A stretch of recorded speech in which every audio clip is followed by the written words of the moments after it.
boyfriend and I moved into that little house on Ivy Street, we thought we'd found the perfect starter home. It was cute, affordable, and on a quiet block, or so we thought. But soon after moving in, we realized our seemingly normal neighbors had taken a strange and unsettling interest in us. At first, it just seemed like friendly curiosity.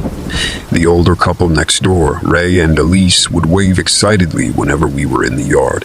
If we were doing yard work, Ray would appear offering help. Elise often brought over baked goods still warm from the oven. Their friendliness almost bordered on intrusive, but we brushed it off. After all, they were just being welcoming, or so we assumed. But then the invitations started coming nearly every day, requests for us to come over for dinner or game night. They almost seemed offended if we said no, which was often since both me and my boyfriend worked odd hours. Still, we'd politely decline, saying we were busy. One day, after refusing yet another dinner invite, we spotted Elise peering out their living room window, watching us gardening in the yard. Something about her expression sent a chill down my spine.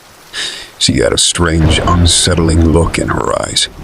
When she noticed us looking back, she quickly whipped the curtains closed. Things only got more bizarre from there.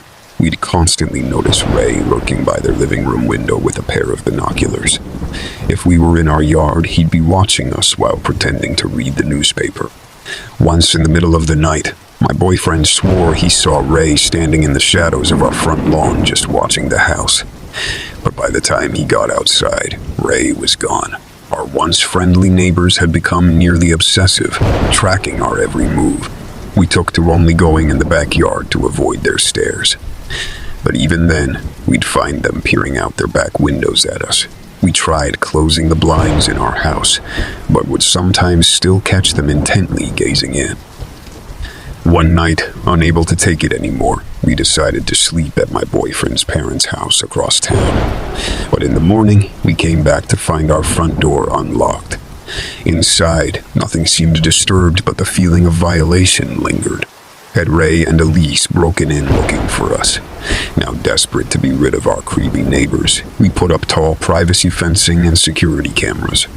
But objects would randomly go missing from our yard, only to reappear days later. Mail we knew was delivered would disappear from our box. At night, we'd hear ominous noises outside the fences, like someone trying to get in. I became terrified to go outside, having constant panic attacks.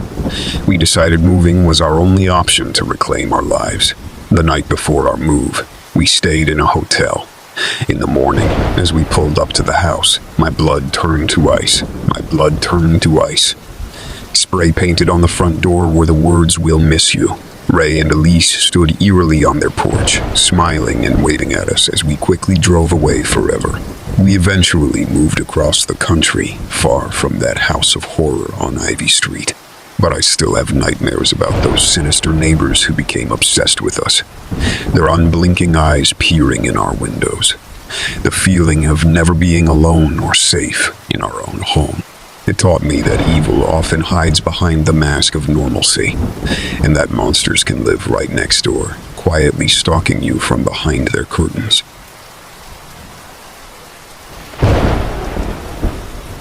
Moving into that beautiful old house on Elm Street was a dream come true for me and my wife. It was everything we'd been looking for. Charming craftsman, style home, big oak tree in the front yard, white picket fence. And the neighborhood seemed so idyllic too. But soon after unpacking, the dream turned into a nightmare when we realized our seemingly perfect neighbors were stalking us. It started innocently enough. The older couple next door came over to introduce themselves shortly after we moved in. They seemed eager to welcome us to the area, chatting for almost an hour in our living room. I noticed them glancing around a lot, their eyes seeming to linger on our boxes still piled in the corners. But I brushed it off as mere curiosity about the new folks. Over the next few weeks, they started randomly showing up on our doorstep with baked goods or small housewarming gifts.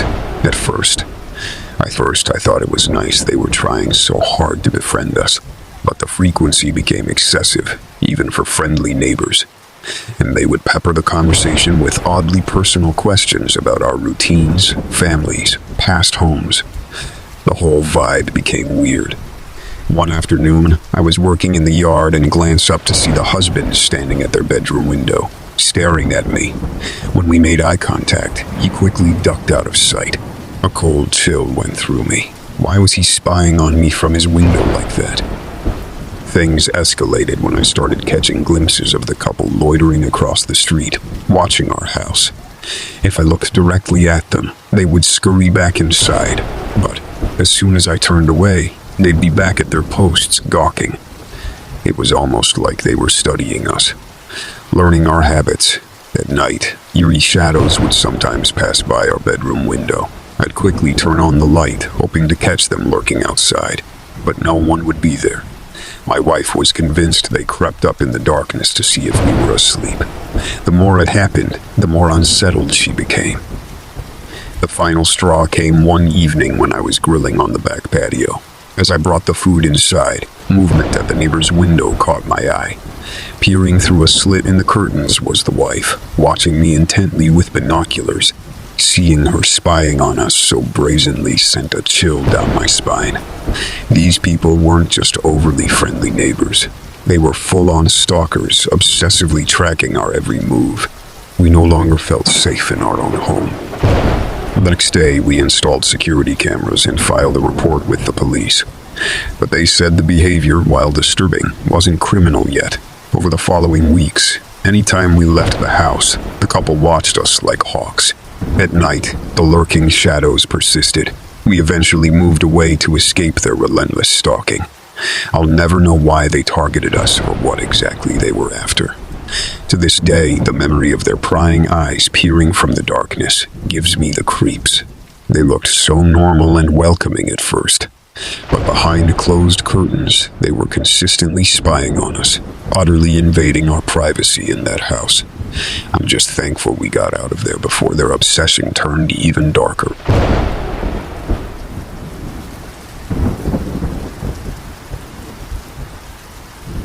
The other night, I was sitting at home reading a book when I heard a strange scraping sound coming from the house next door. At first, I tried to ignore it, figuring it was just the new neighbors moving furniture or something. But the scraping continued on and off for hours. As it got later, I couldn't take it anymore. I knew I wouldn't be able to sleep with that creepy sound going on all night. I went outside and walked over to the house, noting how all the windows were dark. I knocked on the front door, but no one answered. The scraping sound was definitely coming from inside, though. I knocked again, louder this time. Still no answer. Now I was getting worried. I walked around to the back of the house and knocked on the back door. That's when I heard footsteps approaching from inside. My heart raced as the door slowly creaked open. An elderly woman stood there staring at me with a blank expression. In the darkness behind her, I could make out the shadowy form of a man. "Can I help you?" the woman asked in a quiet voice. "Hi, sorry to bother you," I stammered. "I'm your neighbor from next door. I was just wondering about the scraping noise coming from your house. It's pretty late, and I'm trying to sleep." "Scraping noise," she said. "I don't hear any scraping." I listened closely. She was right. The scraping had stopped, but I knew what I had heard. "Oh, well, there was a scraping sound earlier coming from your house. It kept me awake, so I wanted to ask you about it." "That's very odd," the woman said. "My husband and I have been watching television all evening. No scraping sounds here." She started closing the door slowly. I put my hand out to stop it. "Are you sure everything's okay? I thought I heard something really strange coming from your house most of the night. Are you sure you didn't hear it too?" The woman's blank expression changed to one of suspicion. "Young man, my husband and I were watching TV. End of story.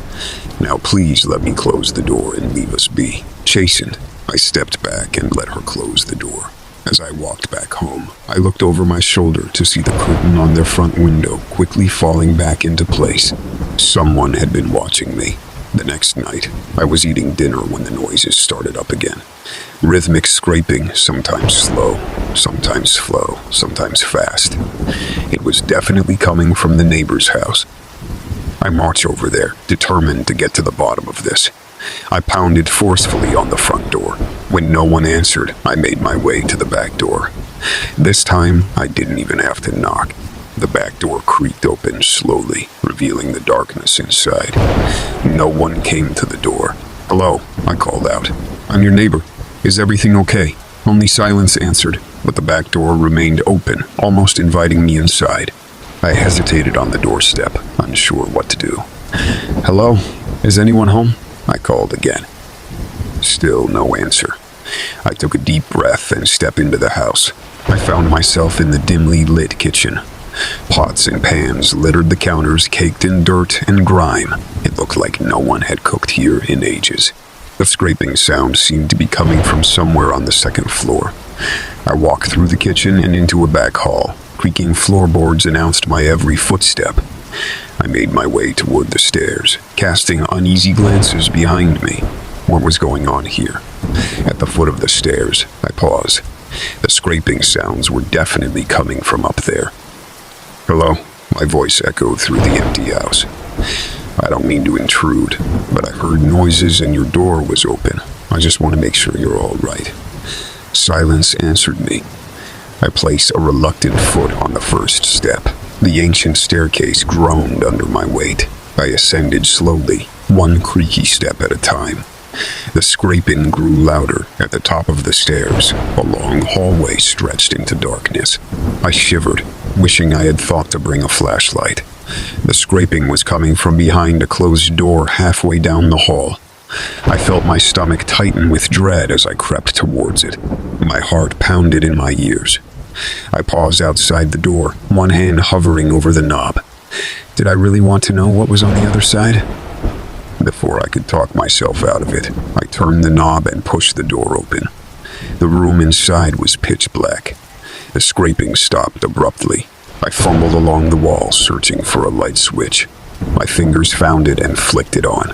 Light exploded in the room. Empty. There was no furniture, no pictures on the walls, nothing. Nothing to explain the scraping sounds. I stood perplexed in the doorway. Then I heard the creak of a floorboard right behind me. I whirled around with a gasp. The elderly woman from next door stood inches from me, her expression unreadable in the dim light. How did she get there so silently? "What are you doing in my house?" she asked. Her voice was calm, but her eyes were intense. I'm sorry," I stammered, backing away from her. "I kept hearing noises, so I came to see if you were all right. Your door was open. Did I invite you into my home?" "No, but I think you should leave now." A floorboard creaked downstairs near the front door, followed by heavy footsteps. Someone was down there. The woman glanced down the hall. "You need to leave. Right now." Then she looked back at me with pleading eyes, as if willing me to understand something she couldn't say directly. I nodded, moving toward the stairs. She followed close behind. I paused at the top of the staircase. The footsteps were ascending from the first floor. A tall shadow preceded the unseen man as he came into view. One slow step at a time, I ran down the stairs 2 at a time, squeezing past the man. A hand grabbed my shoulder roughly. Escape was so close. Just a few more feet to the front door. Then the front door slammed shut right in my face. The elderly woman had closed it behind me, trapping me inside. I was plunged into darkness as a heavy object smashed into the back of my head. Pain exploded through my skull and stars flashed across my vision. I collapsed to the ground, dazed. The last thing I felt were powerful hands grabbing me under my arms and dragging me away. That was 3 days ago. I'm writing this by a dying flashlight, locked in a small, windowless room in the neighbor's basement. I can still hear the rhythmic scraping sound day and night. At least down here I know what's making it. Long claw, like fingernails repetitively scratching against the basement door, trying to get in. My time is running out. I wish I had never knocked on their door in the first place.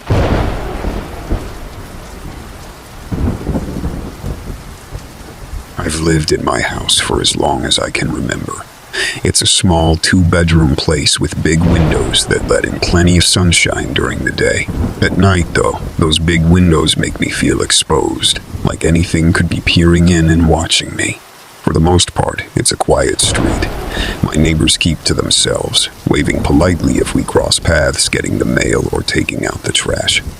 The white two-story house to my right has been empty for a few months now, a for sale sign stuck in the unkempt lawn. And on my left side is an elderly woman named Agnes, who I assume lives alone with her cats, judging by the parade of felines I've seen lounging in her front window. Agnes seems harmless enough, if not a bit eccentric. She's often out wandering her overgrown yard in a tattered nightgown and slippers, mumbling to herself as she digs in the dirt with gloved hands. I'll smile and say hello, but our conversations never go further than polite small talk about the weather. That all changed a few weeks ago when a new family moved into the empty house next door. From my kitchen window, I watched the movers haul in furniture in boxes, while a man, woman, and two young children explored the backyard. They seemed friendly enough, waving when they noticed me spying on them. I decided I would go over later and properly introduce myself. Maybe even bring over a casserole or something to welcome them to the neighborhood. When evening came, I baked a chicken pot pie and headed out with it in hand. But as I neared their house, an uneasy feeling washed over me. The family's minivan was gone from the driveway, even though it was nearly 9 months. The house was completely dark, not a single light on inside. Had they gone out for the night already? As I stood there debating whether to knock or come back tomorrow, the front door slowly creaked open. Darkness spilled out from inside. Then, so faintly I wasn't sure I actually heard it, a child's giggle drifted out into the night air. A cold chill ran down my spine and I hurried back home, leaving the pot pie on their doorstep. The next morning it was still there, untouched. During the day, the new house next door seemed completely ordinary. The kids played tag in the yard while their parents gardened. They looked like the all-American family. But at night, only darkness emanated from their home. Never any lights in the windows. Never the sound of family activity drifting outside.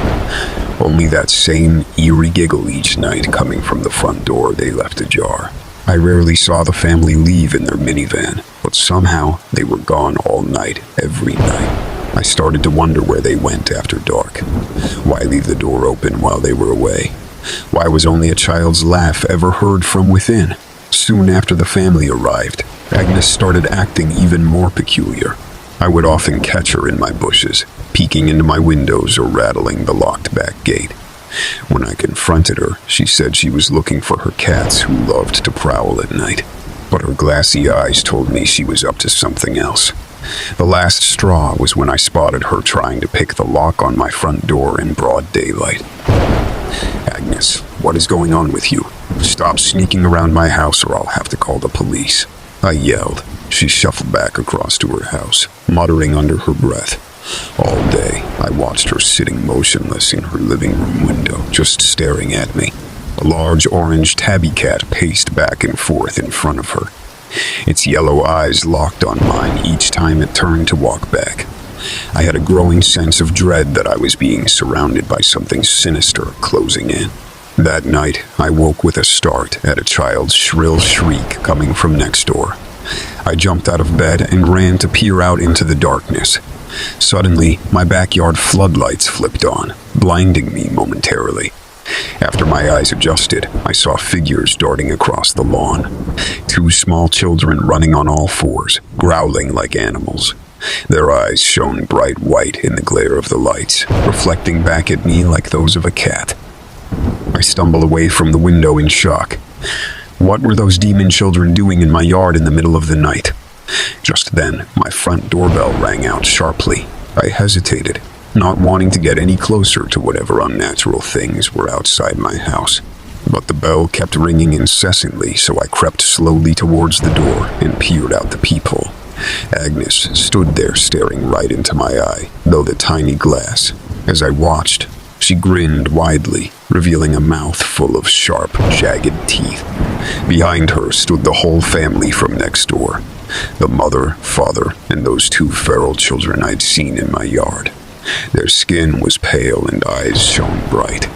They looked at me hungrily from my doorstep. "We've come to welcome you to the neighborhood," Agnes said. "Won't you come out and join us?" I screamed and ran to grab my phone, dialing 911. But strangely, the dispatcher said no units were available to come out. "Stay inside and lock your doors," she instructed evenly. I'm sure it's just a misunderstanding with the neighbors. Suddenly, the power cut out, plunging my house into darkness. I rushed to grab a knife from the kitchen, clutching it tightly. Outside, I heard sinister laughter surrounding me. The whole family was out there along with Agnes, waiting eagerly for me to come out. I don't know what they are, or what they want with me. But I know once this night is over, if I even survive, I'm moving far away from this place and its evil lurking in the shadows. All I can do now is wait helplessly for dawn to come and hope I make it through the longest night of my life.